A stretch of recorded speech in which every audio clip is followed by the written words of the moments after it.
A little TLC for my locks. So right now I'm cutting the excess of the hair. It doesn't happen all the time, but when it does, I cut them out because I don't like it.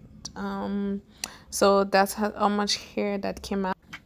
Now we shampooing. I love the ladder and make sure I scratch the scalp and make sure it's squeaky clean. Rinsing out. They so happy. They love water.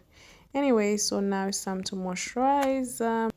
Be generous with the conditioner. I like to do it from roots to end and apply as much as you can.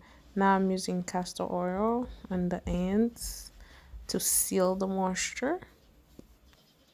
Don't forget the scalp. So now the hair is happy, ready to be styled however you like.